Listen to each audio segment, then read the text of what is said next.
ယောက်ျားနဲ့မိန်းမဒီများနှစ်ယောက်ပေါ့နော်ရန်ဖြစ်ကြတာတဲ့ယောက်ျားကမိန်းမကိုဓာတ်နဲ့ခုတ်လိုက်တာလေပင်ကိုဒီလိုဒီနားပြတ်သွားတာမိန်းမရဲ့ခန္ဓာကိုယ်ကြီးအဲ့အိမ်မှာပဲမှောက်ခုံသွေးအိုင်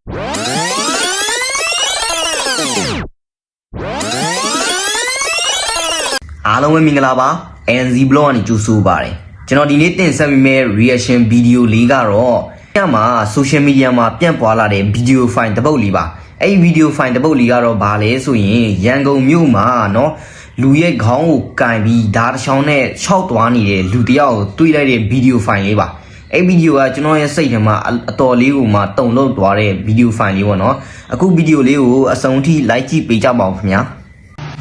ဒီနေ့စက်တရောကြီးရွာညီမတို့ကဒါမှော်ပြီးပေါ့နော်မှော်ပြီးမျိုးစက်တရောကြီးရွာ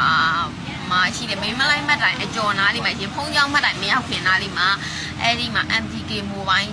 ဖုံးတိုင်ရှိအဲ့ဒီရဲ့လမ်းကြားလေးထဲမှာနေအိမ်ငားတွေလို့တော့ပြောတန်ကြတယ်ယောက်ျားနဲ့မိန်းမဒီများနှစ်ယောက်ပေါ့နော်ရန်ဖြစ်ကြတာတဲ့ယောက်ျားကမိန်းမကို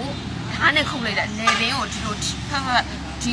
နားပြတ်သွားတာမိန်းမရဲ့ခန္ဓာကိုယ်ကြီးအဲ့အိမ်မှာပဲမှောက်ခုံသွေးအိုင်ထဲမှာကြံခဲ့တယ်ယောက်ျားကအဲ့ဒီမိန်းမရဲ့ခေါင်းကိုဆွဲလက်ကဓာတ်တစ်ဖက်ကိုကင်ပြီးတော့သူကလမ်းကိုထွက်လာတယ်ထွက်လာပြီးတော့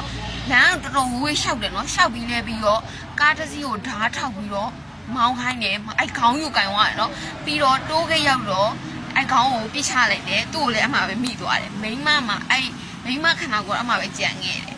ဟိုတော်တော်လေးကြောက်ဖို့ကောင်းတယ်ဘယ်လိုပြောမလဲဟိုယုံနိုင်ဘူးပေါ့နော်โอเคကျွန်တော်ရဲ့ဗီဒီယိုလေးကတော့ဒီလောက်ထိပါပဲခင်ဗျာအဆုံးထိ like ကြည့်ပေးတဲ့အတွက်အားလုံးကိုကျေးဇူးတင်ပါတယ်ခင်ဗျာ